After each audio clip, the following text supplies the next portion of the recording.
Muchas felicidades a todos aquellos que han dedicado su vida a esta hermosa profesión que es el ejercicio de la medicina.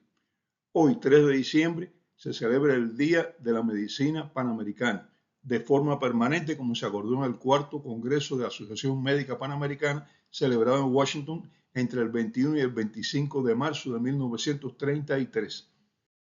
Este acuerdo tenía como objetivo conmemorar el 100º aniversario del nacimiento de un médico cubano, Carlos Juan Finlay Barré, nacido el 3 de diciembre de 1933 en Camagüey, Cuba, hijo de un médico escocés que luchó junto a Simón Bolívar, las tropas de Simón Bolívar, por la independencia de América, y de una madre de origen francés. Su infancia se desarrolló entre La Habana y un cafetal que poseía el padre en Alquizar. Desde los 11 años, en 1844, fue enviado a Francia a estudiar y después a Inglaterra, regresando a Cuba en 1951 convaleciente de fiebre tifoidea. Poco después ya invertiría sus nombres porque originalmente se llamaba Juan Carlos, ¿no? Y entonces poco después él decidió invertir sus nombres y a partir de ahí se llamó Carlos Juan. Como la Universidad de La Habana no quiso reconocer sus estudios secundarios en Francia e Inglaterra, matriculó medicina en el Jefferson Medical College de Filadelfia, Estados Unidos. En 1857 regresó a La Habana, graduado de Jefferson Medical College, y se dedicó a la práctica de la oftalmología. En 1861 se trasladó a París a continuar sus estudios de posgrado.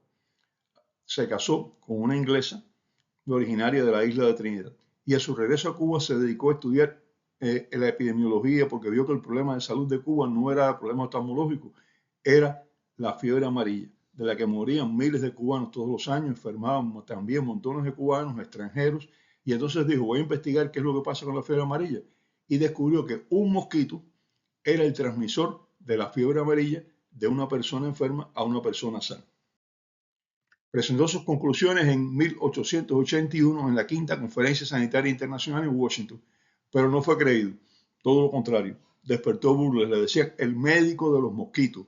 Y entonces aquellas burlas, como pasa muchas veces en los grandes descubrimientos científicos, pues no fue apreciado el de Finlay en ese momento. En 1882 descubrió que el mosquito transmisor no era cualquiera, era el Aedes aegypti, y comenzó a promover una campaña en Cuba para eliminar este vector, eliminar el mosquito Aedes aegypti y poder erradicar la fiebre amarilla. Fue la primera vez en la historia, y esto es muy importante porque siempre hablamos que Finlay descubrió que el mosquito Aedes aegypti transmite la fiebre amarilla. El descubrimiento es mucho más trascendente. Fue la primera vez en la historia que se demostró la transmisión de una enfermedad infecciosa por un vector biológico. Y comenzó entonces en la epidemiología el concepto de vector biológico. Vector, ¿qué quiere decir? Aquel que transmite una enfermedad. Hay vectores mecánicos, ropas, etc. Y el vector biológico es cuando un ser vivo transmite una enfermedad de una persona enferma a una persona sana. Esa es la trascendencia mayor, no es el mosquito Aedes aegypti y la fiebre amarilla, es la formulación del concepto y demostración del concepto del vector biológico. No fue hasta 1900, durante la primera ocupación militar de Cuba por Estados Unidos, que una comisión encabezada por Walter Reed, el epidemiólogo famoso norteamericano, analizó los estudios de Finlay y reconoció su valía. Es de destacar que muchos han tratado de atribuir el descubrimiento de la transmisión de fiebre amarilla por el Aedes aegypti a Reed.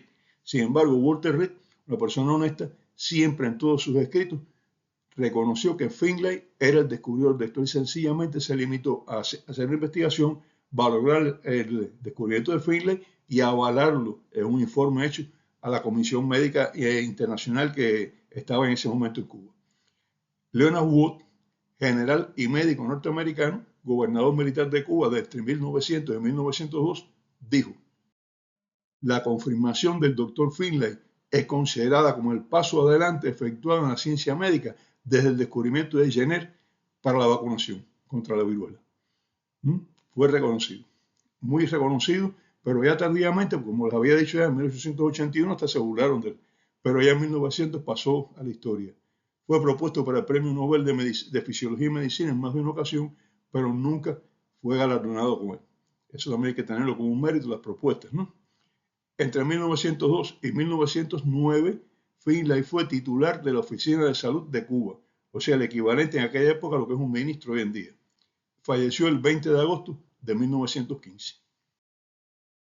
Ser médico es dedicarse a ayudar a los demás y a aliviar su sufrimiento, prevenir, curar, rehabilitar, aliviar y cuando no nos queda otra alternativa, consolar, son las tareas en ese orden que un médico tiene ante sí.